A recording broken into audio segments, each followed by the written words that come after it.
షర్మిల గారి వాదన దాన్ని మోసుకొస్తున్నటువంటి ఈనాడు పేపర్లు చూస్తూ ఉంటే అసలు నవ్వాల్లో ఏడ్చాలను కూడా అర్థం కానటువంటి పరిస్థితులు ఉన్నాయి. ఇప్పటికీ కొన్ని వందల సార్లు దీని మీద క్లారిటీ ఇచ్చాం, డాక్యుమెంట్లు చూపించాం. షర్మిల గారికి ఈనాడు పేపర్కు ఎవరైతే ప్రశ్నించారో వాళ్ళిద్దరిని అడుగుతున్నాను నేను, అయ్యా డాక్యుమెంట్ మళ్ళీ ఒకసారి పంపించమంటారా మీకు? షర్మిల గారికి జగన్మోహన్ రెడ్డికి జరిగినటువంటి ఒడంబడిక, వాళ్ళు రాసుకునేటువంటి అగ్రిమెంట్ మీకు కావాలన్నా స్పష్టంగా దాంట్లో ఉంది. సరస్వతి పవర్ ప్రాజెక్టులో విజయమ్మకు కానీ లేకుండా ఉంటే షర్మిలమ్మకు కానీ వాళ్ళకు ఉన్నటువంటి వాటాలన్నిటి కూడా ఎన్ఫోర్స్మెంట్ డైరెక్టర్ వాళ్ళ యొక్క సీజర్లో ఉన్నాయి, వాళ్ళ యొక్క ఆధీనంలో ఉన్నాయి. ఆ కేసులన్నీ పూర్తయిన తర్వాతనే వీళ్ళు బదలాయించుకోవచ్చు, అమ్ముకోవచ్చు.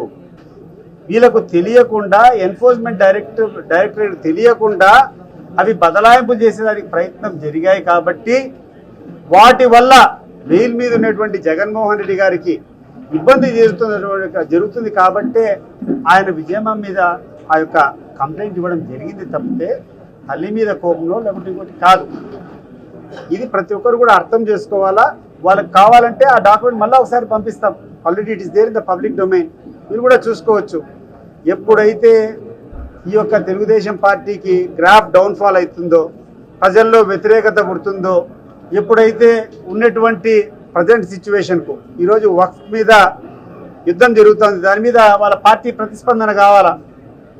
వక్ఫ్ మీద ఈ యొక్క జరుగుతున్నటువంటి పార్లమెంట్లో జరుగుతున్నటువంటి బిల్లు మీద తెలుగుదేశం పార్టీ వాళ్ళ వైఖరి స్పష్టం చేయాలా.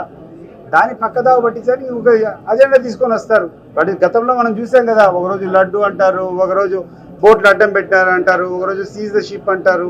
వీళ్ళ ఇష్టం, ఒకరోజు బాబాయ్ అంటారు, ఏదో ఒక రకంగా. ఇది కూడా అదే రకం. కాబట్టి ఇటువంటివన్నీ మానుకోవాలి. చూస్తానికి విసుగైపోయినారు. దీనివల్ల తెలుగుదేశం పార్టీకి ఒక ప్రమాదం ఉంది. నాయనా పులి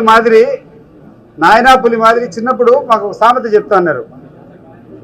ఒక తండ్రి ఒక కొడుకును పక్కన పెట్టి, నాయన ఏదైనా పులి ఇక్కడ సంచరిస్తూ ఉంది, పులి వచ్చినప్పుడే అడుచు, లేకుండా ఉంటే కన్నా ఇబ్బంది పడతాను, నువ్వు అడుచు, నేను వస్తాను అని చెప్తాడు. ఈ పిల్లోడు కావాలని చెప్పి అది ఏదో నిజమో బాధ చూసి దానికోసం నాయనా పులి అంటాడు. ఒకసారి 2 సార్లు చూసిన తర్వాత పులి లేదని చెప్పేసుకొని గమ్మకి వెళ్ళిపోతాడు వాళ్ళ తండ్రి.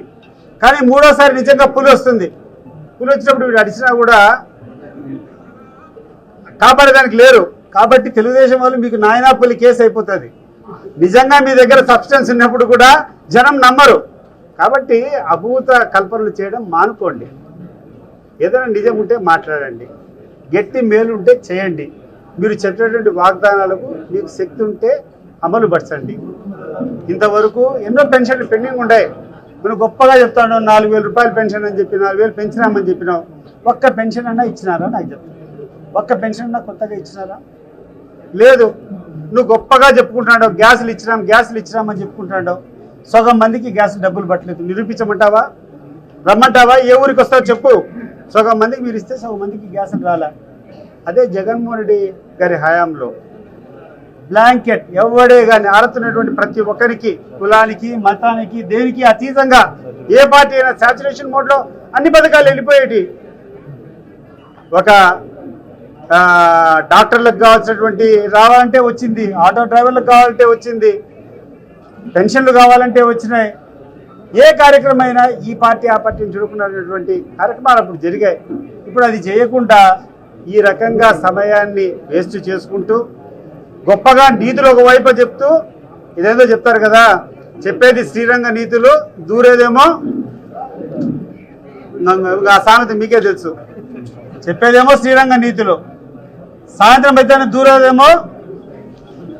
ఇది తెలుగుదేశం పార్టీ కార్యక్రమం, గుర్తుపెట్టుకోవాలని చెప్పుకోవాలి.